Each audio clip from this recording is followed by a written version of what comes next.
নুন দেব,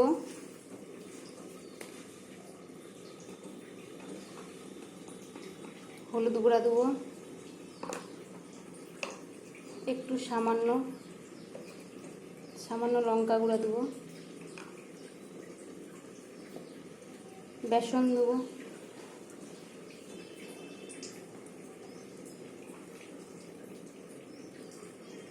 এগুলো একটু মাখিয়ে নেব।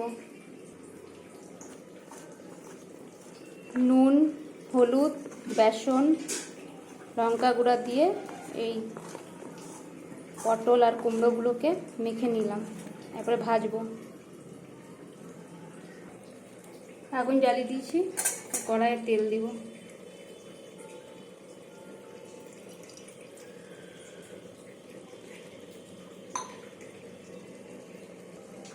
একটু সরষের তেল দিয়ে দেবো।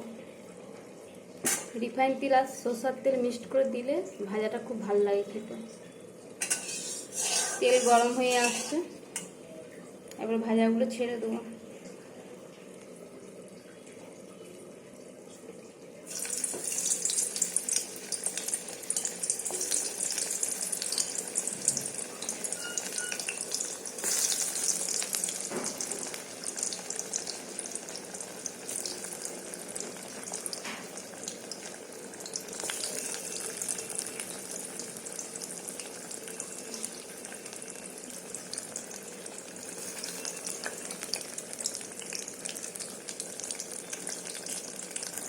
ভাজাগুলো একটু উল্টে দেবো।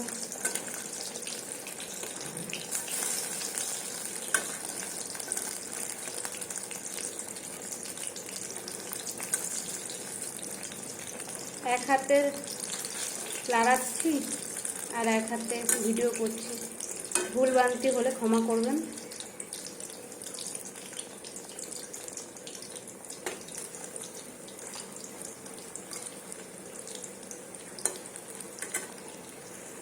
ভাজাগুলো আর একবার উল্টে দেবো।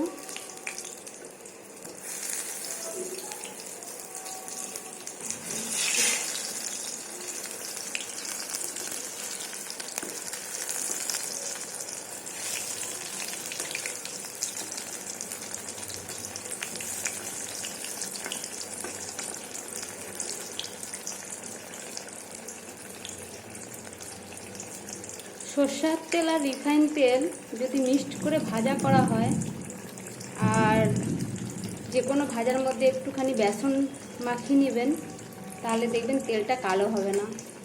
এই তেলটাই তরকারিও করতে পারেন। ভাজাগুলো হয়ে গেছে, তুলে নেব।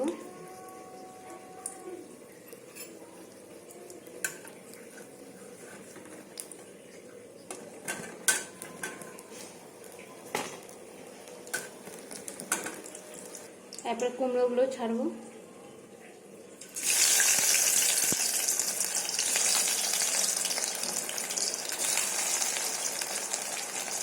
কুমড়োগুলো একটু উল্টে দেবো।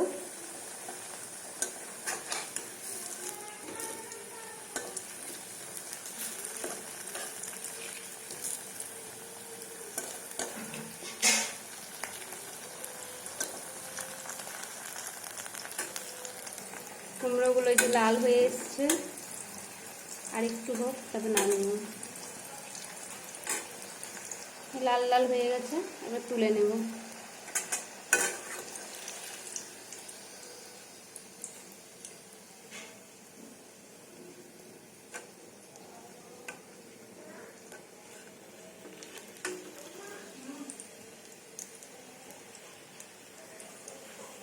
দেখুন তেলটা কালো হয়নি, পরিষ্কার আছে। ভাজাগুলো তোলা হয়ে গেছে প্লেটে, দেখুন কত সুন্দর লাগছে। আমি যেইভাবে ভাজাগুলো করলাম এইভাবে আপনারা করবেন, দেখবেন খেতেও ভালো লাগে আর কালো কালো হয় না, দেখতেও সুন্দর লাগে। টাটা।